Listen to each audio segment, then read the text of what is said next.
I post a lot of like fit pictures on my Instagram stories, just like my outfits. And he was like, "Yo, like your fits are okay, I guess, but I'm gonna have to one up you." And then he sent me a picture of him in a cow onesie.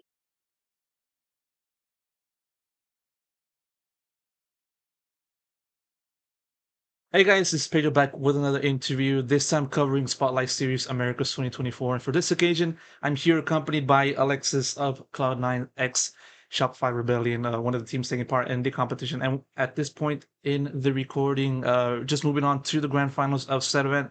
And so, Alexis, thank you so much for making it happen. Give me a chance for a quick interview. And I think that the first thing that I want to touch upon first and foremost is just sort of returning to the Cloud9 org, technically.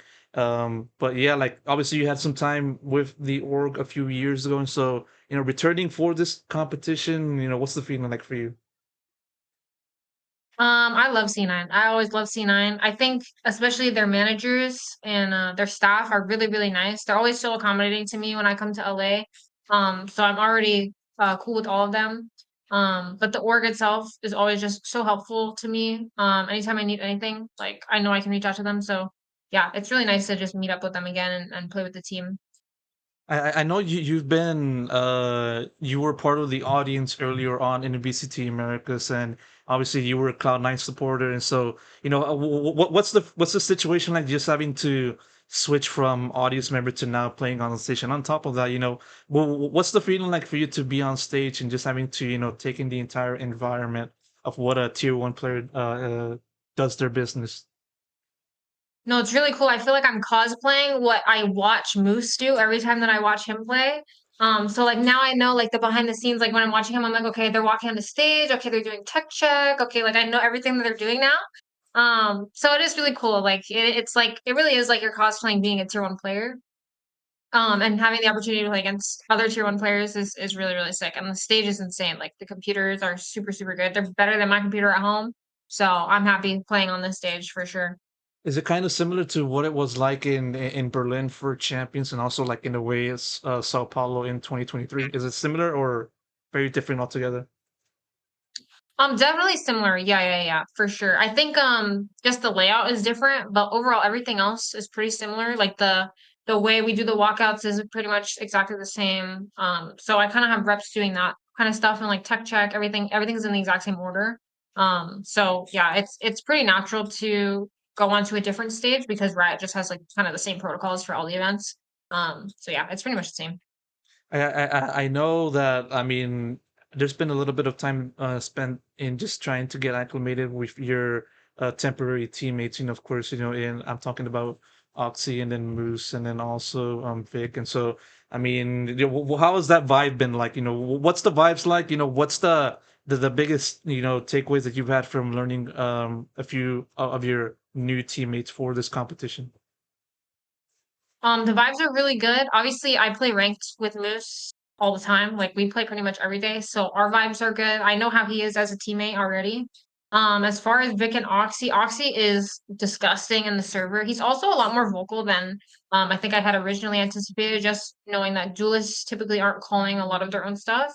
But Oxy is really vocal and he says like what util he wants from me, and it makes my job a lot easier. Vic as well is super vocal. He was doing a lot of the like IGLing for us. I think it was me and him mostly doing IGLing, so we would kind of go back and forth. So yeah, I think they're both incredible players. Caleb also, of course. And yeah, I think we fit well together, me and Sarah with the guys. Like I feel like we have just like a good energy between all of us. I think you're the IGL for this competition, right? Like you're the one mainly calling, or is it just kind of like spread out to everyone else? I think it's mostly me and Vic. I would say it's like 50-50 between the both of us. I think after the first map that we played yesterday, Amy said he wanted me to IGL more, so it's mostly been me and Vic, yeah. Okay, yeah, no, that's definitely a welcome experience. Having to always play behind the likes of Mel in the leadership role, and so yeah, pleasant change. I kind of want to ask you also just sort of Moose. I mean, obviously everybody knows that you guys are a couple, and also you supported him the most out of everyone else within Cloud9. And I also do believe there was a content piece made for the event, shortly before the start of the actual competition. So I mean, what's the feeling like, just to have to go from like always rank duoing to now, actually playing a full on competition and having, actual stakes on hand? Honestly, it kind of feels the same. I know it sounds weird, but like me and Caleb are always just super chill, and it's really easy because he's also just naturally super chill and he's chill on stage with his team as well. Like he's not a very nervous guy going onto stage. So he keeps the vibes like very similar. And so I think it makes it easier for me to also play because he's kind of like keeping me zen, keeping me chill. So yeah, it's really, really cool to be able to play with him on a stage because we've never had an opportunity like that before. And yeah, it's insane. I love playing with him already, so being able to do this with him is just a plus, to be honest. I had a conversation with Moose during the this past season, and I kind of asked him about you and whether or not he's kind of received any pointers from yourself, outside of playing in an official matches. So I kind of want to do a little bit of a 360 or 180. I don't know what's the right way to say it, but has he been kind of giving you pointers on what to expect or anything of that nature besides just having to be in this competition? Um, I mean, honestly, I learn new things from him all the time. Like, we'll play ranked together, and I'll be like, "What do you think I should have done there? Like, how could I have played that differently?" And he always gives me great advice. So I think I'm just constantly learning things from him, not just specifically on this stage. I think we're playing more for fun. Like, we're not taking it 100% serious. Like, we're just doing our thing at the moment. But definitely, if I need guidance from him on anything, I'm more than welcome to ask, and he will always give me like a good answer. So.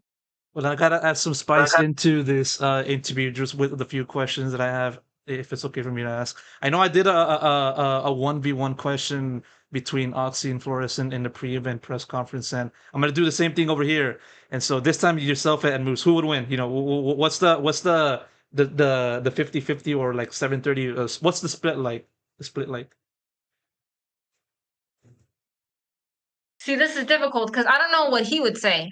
And that I got to think about that because, okay, I think I would say 60-40 for me to win because I think our aim styles are different. And I think my aim style would better suit a 1v1 because I think I just stand still one tap. And I think he's more of like a sprayer, which isn't bad at all. But I think just in a one tap scenario, I feel like I take that. But if you ask him and he says him, then we're breaking up. So like, don't ask him that.